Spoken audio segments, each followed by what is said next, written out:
want to watch. How's it going, guys? Welcome to Fatberg. Today I have a movie review for you. I haven't done one in a little while, and I actually enjoy doing these, and, isn't torture on myself for the most part. So, has there ever been a piece of media that, haunted you, right? I'm talking about for reasons other than, shock value. I mean, has something ever confused you so much that years later you're thinking back on it like what the fuck was that, right? There was a movie that I watched when I was younger. I mean, I was a young teenager, maybe 14, 15, and I did not understand what the fucking objective was. The message confused me and befuddled me that to this day I still wonder what the fuck were they trying to do or say with that movie. So the other day I decided, I'm going to buy it and I'm going to watch it again, and I did. And today we are reviewing The Woodsman. Yep. Fucking lights coming in, but The Woodsman with with Kevin Bacon.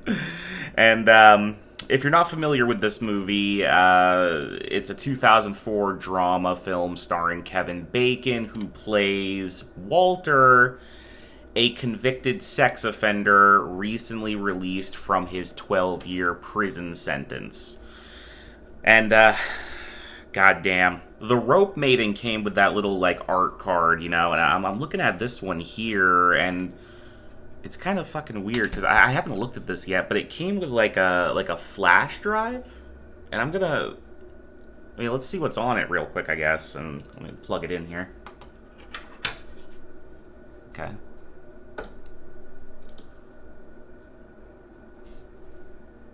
Oh my god.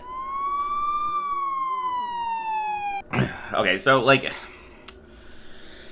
I don't even know where to begin with this film, because it's just, I'm going to explain why it confuses me as we go along.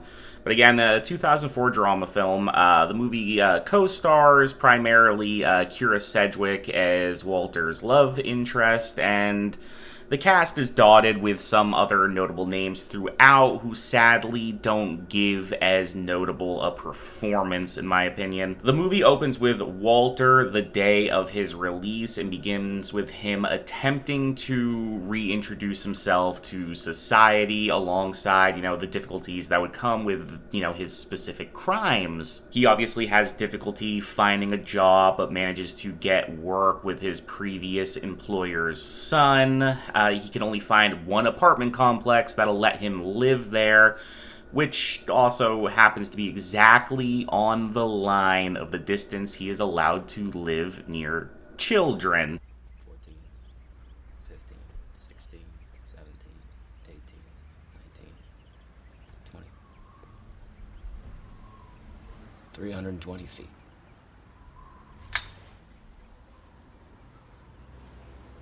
How about that? You see, Walter isn't, some guy who ended up on the registry for pissing in public, or he dated a 17-year-old when he was 18. Walter, he's a convicted child predator. And this isn't disputed in the movie or, just some kind of horrible mistake. No, he did it and admitted to it, and throughout the movie we are given glimpses into his mental state and reasoning through interactions he has with a court-ordered psychiatrist. How are you adjusting? I'm adjusting okay. And your new apartment? Apartment's okay. How's the job? The job's okay. Do I take okay to mean you feel good about working there? I said the job's okay. Now, mind you, this is a role Kevin Bacon plays exceptionally well. This is straight up some of his best acting, and I'm not over-exaggerating. I will say, however, I just don't think he really looks the part. I feel like they just thought to themselves, hey, who's kind of a weird-looking guy we could have play the pedo? Kevin Bacon, he's kind of got like a fetal alcohol syndrome nose. We'll have him do it, like. Meanwhile, it's still acclaimed Hollywood actor Kevin Bacon, and they just make him dress kind of shady. I mean, yeah, he's a little off looking, but I don't look at Kevin Bacon and think creep. Like he just doesn't have that face. They should have had like a fucking Buscemi play it or something. Now, the character Walter has a pretty good go of it at the start. Things work out at his job, and he hits it off with a female co-worker, Vicky, played by Kira Sedgwick. This is Bacon's wife at the time in real life. I don't know if they still are. I don't fucking care, really. So there's a really good on-screen chemistry is what I'm getting at there. Too good, I would almost go as far as to say, which brings me to my first complaint. I think overall her character is just way too fucking accepting of Walter's background. In a particularly uncomfortable scene, Walter reveals to her that after they have had sex, that he was arrested for touching children. So what did you do? I molested little girls.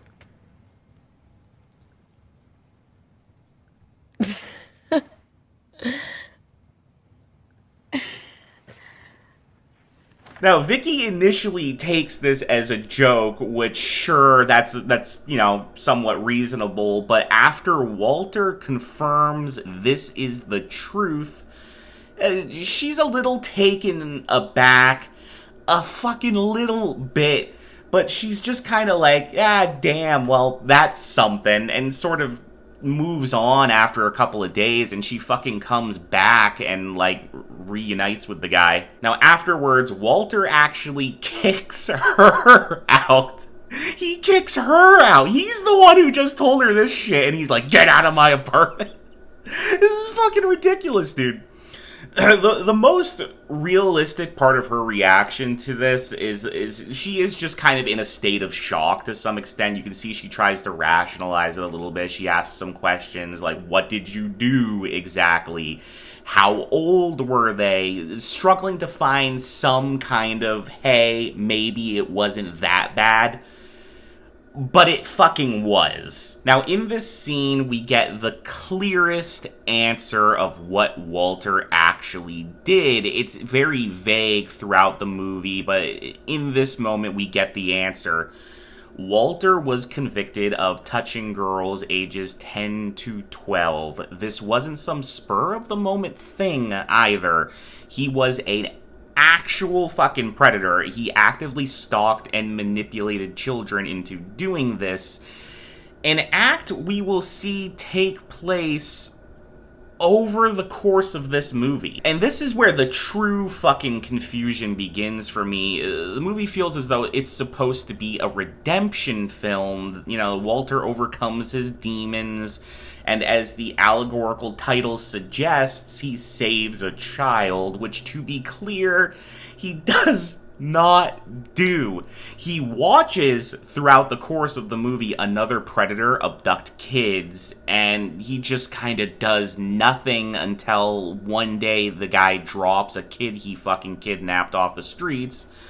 He drops him off, and then Walter just kind of fucking beats his ass, and that's it. Like, that's supposed to be the big, like, redemption scene, is him beating up another fucking predator that, like, he let do his thing. The kid still got kidnapped and whatever else that entailed. You just beat him up after. Like, he's paying a tax here, but he got to fucking buy the product.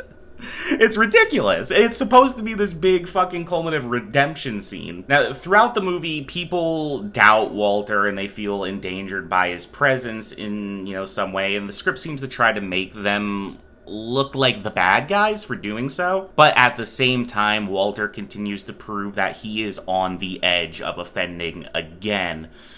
So are they wrong for not trusting him? Again, Walter was arrested and convicted for being a sexual predator, and throughout the course of the movie, he almost does it again. Fucking twice.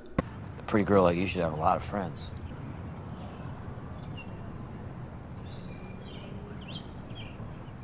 Robin. Yes? Would you like to sit on my lap? What? What? I'm not gonna spoil the plot any more than I have. I don't want to do that in my reviews unless it's like absolutely critical to explain my thoughts. But my overall opinion about this movie is just who was this for? You know, the writer and the writer and director, she's both, actually did, you know, the legwork and interviewed predators and their therapists. And from what I have read and watched, she actually did a really, really good job at creating Kevin Bacon's character. And dude, again, this is fucking Kevin Bacon at his best. I don't know why he excels in these weird fucking roles where he plays a monster, but his acting skills are absolutely on show here. Most of the cast gives a solid, you know, like 8 out of 10 performance, but Kevin is a 10 here, sadly. Now, the problem for me wasn't Walter's character, really. The problem for me is everyone else in the movie, even some of the people that were against Walter at the start, kind of come around for, like, no fucking reason, and the film just constantly tries to make you sympathetic for the character. It's just weird, man. Look, I'm all for mental health care and criminal reform, but this is over the line, man. Like, there's nothing you can do for this guy. Most Def was right. Walter should have stayed in jail. I don't know why they keep letting freaks like you out on the street. It just means we gotta catch you all over again. Alright, so, like, let's break down my actual rating here. The plot is interesting in the very least. I love when movies tackle difficult subjects or, you know, just underrepresented topics, and I just wish this was handled a little bit more realistically. Walter was written great. Everyone else was just meh to, like, bad, and I should also know this movie comes up in a lot of disturbing movie lists. That's how I found it originally. And yes, it is an upsetting film, and it has some scenes that are just fucking hard to watch. Like, it is a disturbing movie. That's something I'm not going to doubt or, you know, fucking say it's not. It is. The cinematography, it was middling to pretty good. The movie has a gritty, almost like Black Hawk Down kind of look to it, but at the same time, it also does kind of have that weird, like, made-for-TV thing that a lot of early 2000s films suffered from. The audio and soundtrack were also good. Some of the songs, legitimately, like, I enjoyed them, and yeah, the audio was fine. The acting, again, was great. Everyone except maybe Most Def did a great job. I mean, Most Def had a few scenes that, like, you know, looked good, but for the most part, I think his character was kind of boring and just, I don't know. Should have got somebody else to do that. Kevin Bacon's performance is really the shining factor here. Not even just, like, his character, but the entire fucking movie is sort of held together by Kevin Bacon doing a good job. When the two of you held each other, when you were 10 or 11, she was 8 or 9. When the two of you were all alone, completely alone in that big house. It was a small house. And maybe it comes from him playing an uncomfortable role, but there is a real sense of, like, strain in his voice and the way he carries himself in the movie. And Kira Sedgwick worked excellently alongside, despite her character maybe not being written the best. She did do a good job playing the role she was given. It's just the character was meh. I should also note, Michael Shannon is buried in here somewhere. He plays Walter's therapist or psychiatrist or whatever, and he does very well, but there just isn't enough, like, direct screen time dedicated to him for me to really, you know, put him on a pedestal, but Michael Shannon's a good actor. I like Michael Shannon. So if I had to give this movie a rating, bear with me here, I'd say like a 7 out of 10. It's not as bad as I remembered it, but it's still, like, it just confuses the hell out of me. They just tried really fucking hard to make Walter a sympathetic character, and I just don't have a lot of empathy for the guy. Even the fact that they hammer in that he never fully committed R-word, but just sort of touched, diddled, if you will, seems like a vague attempt to make it, like, less bad, and it is. The spectrum, like, it's not...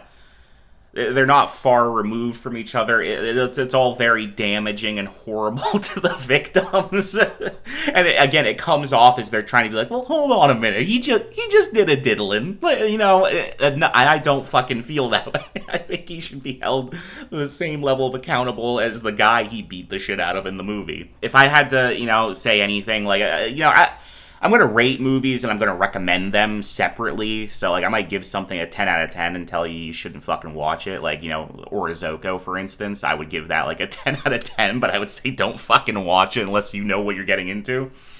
This is one of those things, my recommendation's going to be a little weird. I would say go watch it and just make your own fucking conclusions about it, because I don't know, man. It's, again, 7 out of 10 feels right. I think there's a much better movie buried in here. Can you even see that? I don't even know where my fucking camera's at.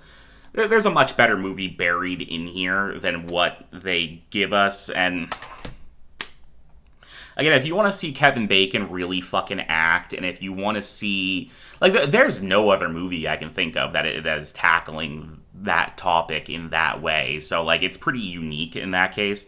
It's also hard to fucking... find anything other than a physical copy of this, so on the disturbing movie rack it goes. Thanks for watching, guys. Stay tuned for more.